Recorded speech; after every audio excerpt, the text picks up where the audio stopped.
Well, hello everybody. Welcome back to the Super Jesus Jackson channel.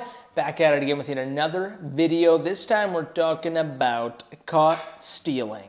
This is the new Darren Aronofsky film starring Austin Butler and Zoe Kravitz and Bad Bunny, Benito Ocasio Martinez. I think that's his name. I keep thinking Marquez for some reason. I want to say Marquez, but anyways, he's fantastic in it, by the way. Anyway, not a lot of people are going out to see Caught Stealing, and it's a shame. And I want to make this video to try to convince you to go see this movie, although I'm going to spoil the crap out of this film, so... I mean, look, honestly, if you clicked on this video, maybe you already did see the film. If that's so, awesome, please, I welcome. If you have not seen this movie, go watch it. Stop this video, go watch it, then come back. Also, my girlfriend is baking in the background.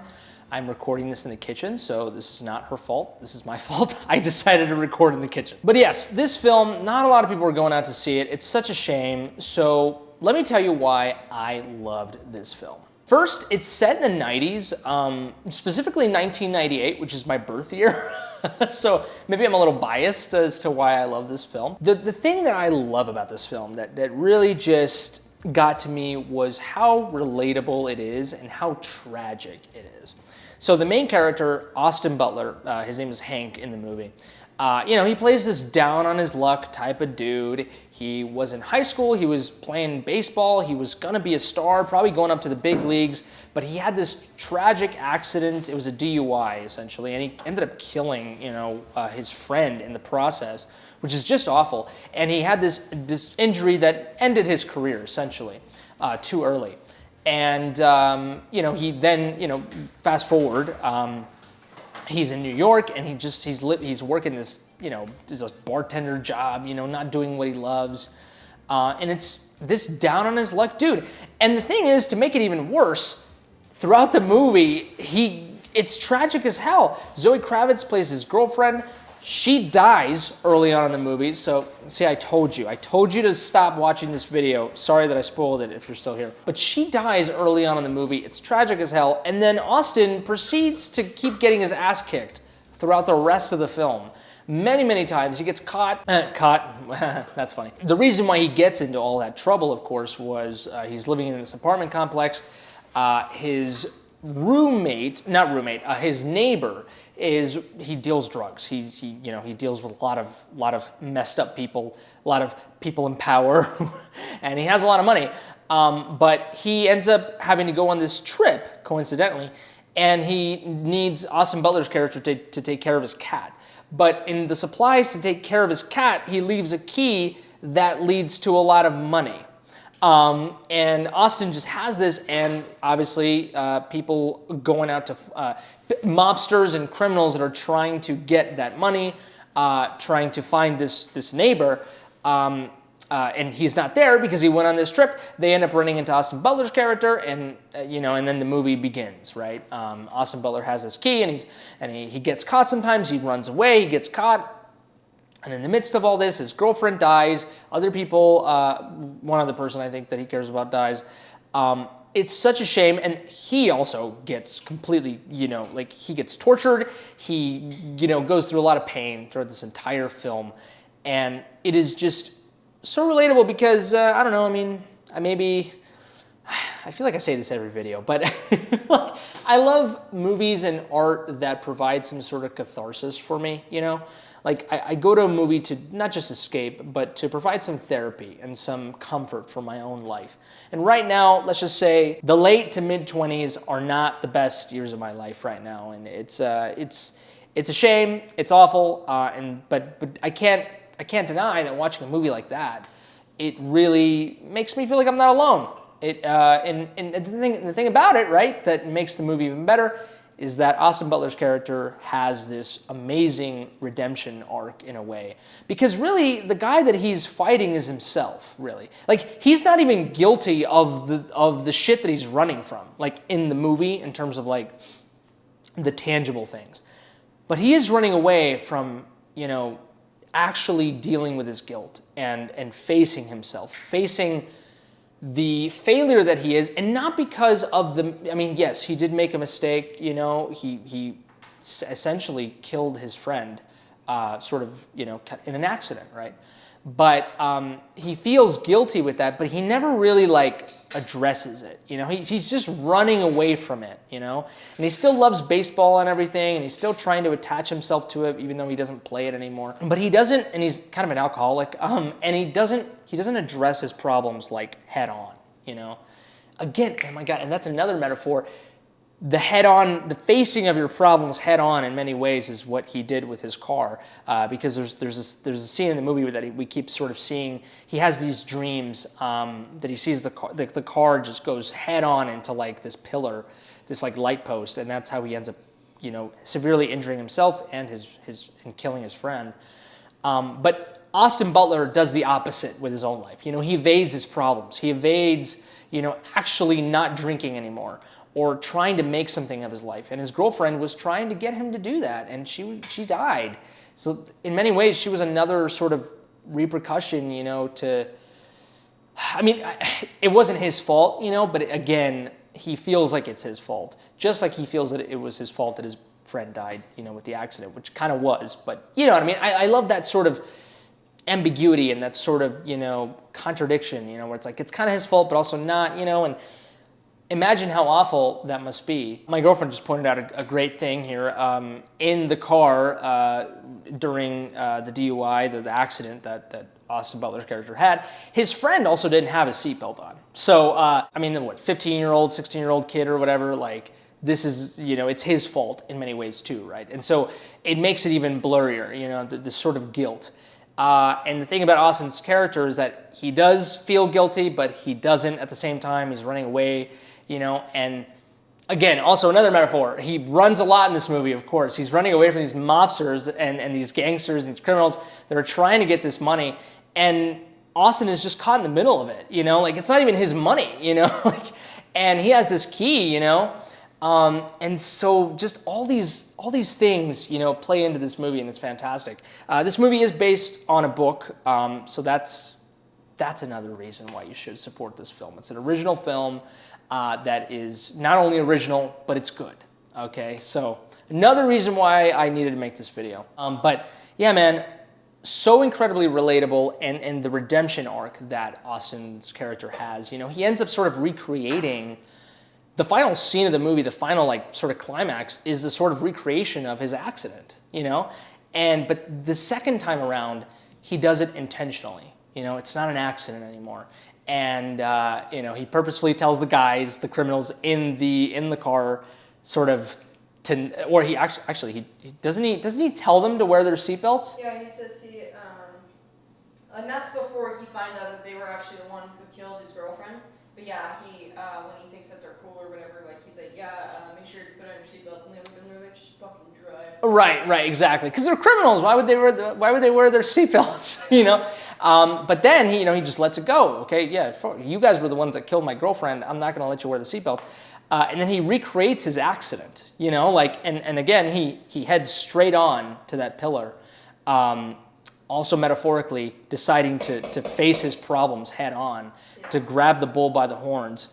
And it's awesome. In a way, it's sort of honoring his girlfriend, you know, like honoring himself, you know, finally like having this full circle moment with his own tragedy and being like, yes, and it's my fault, you know, that all this has happened, but also not, but, you know, I am going to stop being such a victim, you know, to my own self, you know, like, and just like make my own destiny, you know, like really take it by the balls, you know, and I love that so much, and it speaks volumes to me right now in my life. That being said, this movie is still incredibly funny, it's entertaining, it's fun, but it has those dark Aronofsky elements to it, you know? That's one thing I was worried about, you know? It's like, is this film still going to have, you know, the whale in it, you know? Is it still going to have some black swan action?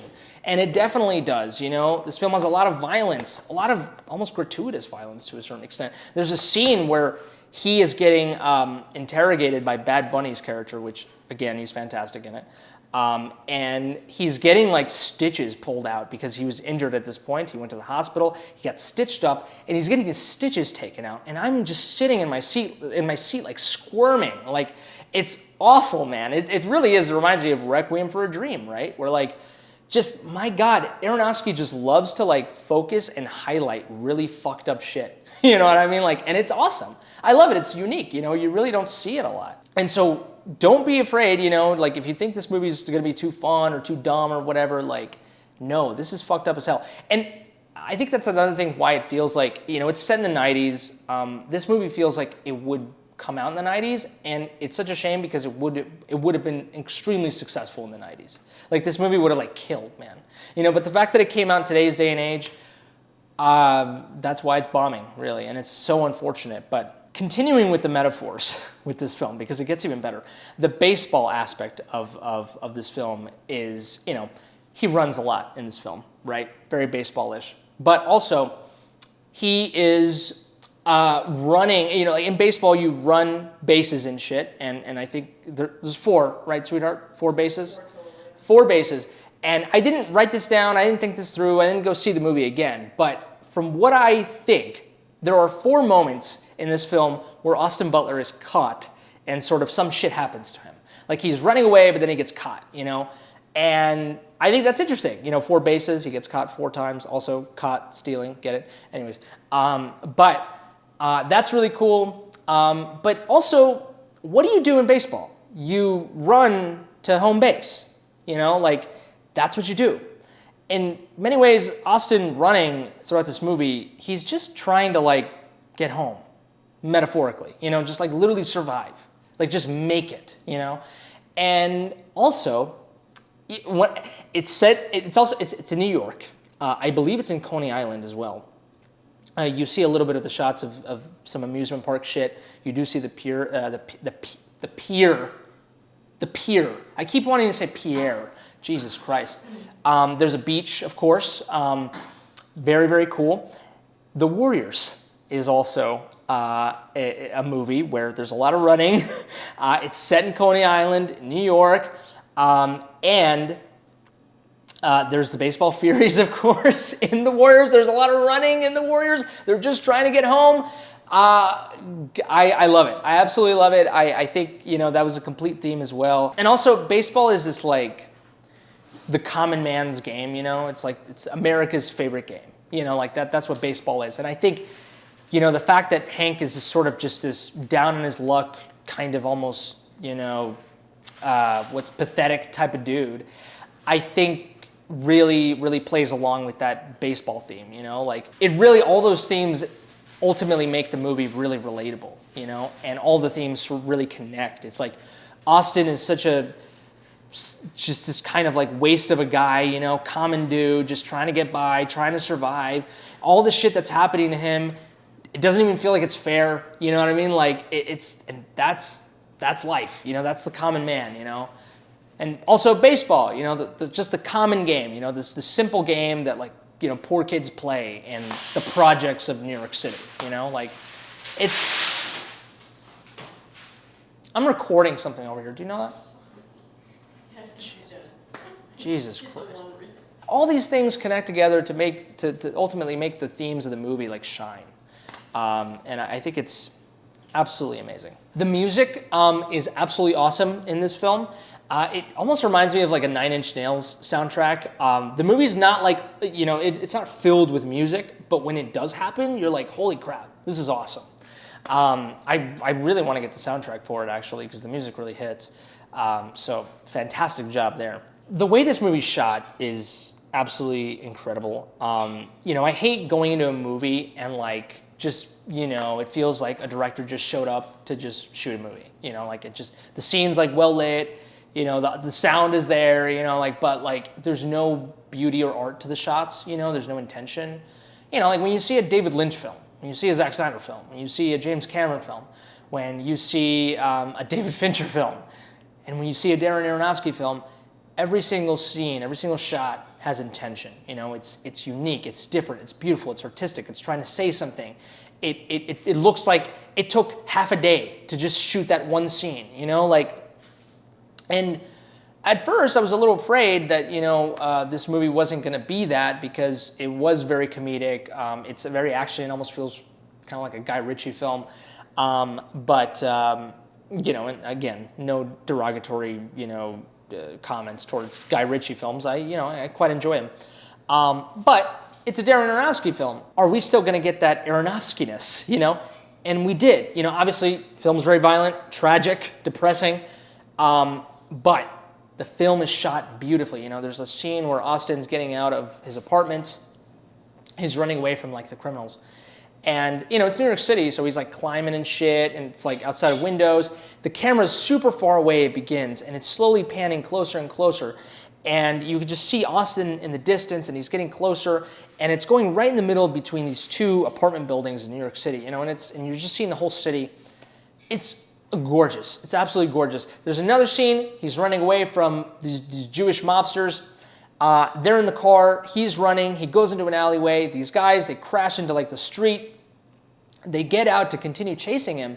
But for 2 seconds before it cuts back into the alleyway, 2 seconds, the car is there, the accident's there, and then in the background, you just see the Twin Towers, just perfectly almost kind of aligned in the distance between all the vastness of New York City. It's gorgeous. And it's, again, 2, 3 seconds, 4 seconds maybe. So much effort, I know, was put into that shot. Just so much effort. And it could have been CG for, well, it obviously was CG. The Twin Towers weren't there. But, I don't care. It's still gorgeous, okay? A lot of effort was put into there. Stop laughing. I know you're laughing. Happy Twin Tower Day. It's literally 9/11. Oh, it is 9/11. You're right. I'm shooting this on 9/11. Anyways, gorgeous, absolutely amazing. Hell, the shots where the car is crashing onto the pole and it's gorgeous. It's in slow motion. So much beauty, and it's not a surprise. I mean, Aronofsky loves just shooting or very depressing and awful stuff beautifully, and that's why we love him. Requiem for a Dream. Oh, also another thing with the Aronofsky effect, you know the effect. You know what I'm talking about. The screen goes white. The character has this transcendental sort of experience. Again, the whale, Black Swan. Is that in the movie? Yes, it is. Even though it's this fun, violent, energetic, thrilling movie, comedic movie. You have that in there. And obviously the tone is great. The tone is balanced really well, by the way, too. It's very funny, but also very, very serious and dramatic. In fact, there's one scene where he's being interrogated by this police person, Hank, the main character. And the scene literally, before your very eyes, switches between comedic and dramatic in such a way that it made me feel stupid. I was like, oh my God, they got me twice, dude. And the movie almost does it in a parodying way. It almost parodies itself. In the genre of comedy and drama.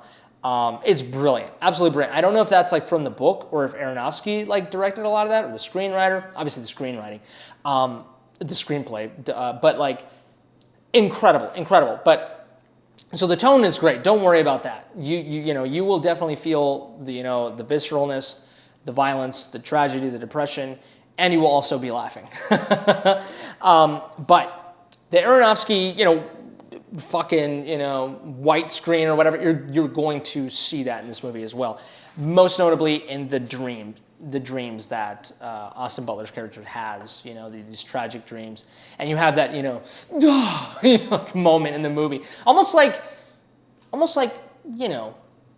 arriving, if you know what I mean? Like arriving in a movie. What that would feel like, that's what you feel in this movie every time that happens. And that's what you feel with a lot of Darren Aronofsky films. You feel like you're arriving. And you feel like the character that you're seeing in the movie is arriving, if you know what I mean. Do you know what I mean, sweetheart? When I say arriving? Last thing, the credits are awesome. They're just like a small touch in the movie that a lot of detail went into the credits, or maybe not a lot of detail, but just enough to where I'm looking. I kept on seeing the credits, because they caught my attention. They flipped the credits on its head, and literally, but also, it's cool. It's cool when movies just like, take something that should be treated as just normal, and they do something different with it, and it totally did. So the movie really goes the mile. Really hits a home run. And also, by the way, there's a beautiful sex scene in the beginning of this movie. It's shot in like, again, another reason why this film was shot amazing. Like it's shot so beautifully, and it's so like grungy and like dirty. Like it's Aronofsky. It's fucking Aronofsky. I love it. That's it for me. Go watch this movie. Thanks so much for watching. Hopefully you've seen this movie if you're watching this video. But if you haven't seen the movie and you got to this point, I commend you. But go see this movie. Go do it. Let me know in the comment section below what you think of my opinion. Do you think I'm full of crap? Do you think, I think I'm on? You think I'm onto something? What are your theories of the movie? What it meant, its themes, all of that? Did you not like the movie? Why not? Give this video a like if you liked it. Dislike it if you didn't. Subscribe to the channel if you enjoy this content. Sorry about that. My girlfriend's pissing in the background.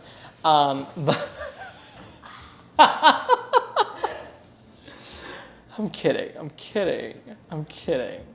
That's right. My girlfriend just mentioned there's literally a scene where he's running away from the bad guys or whatever, and he literally does the baseball slide.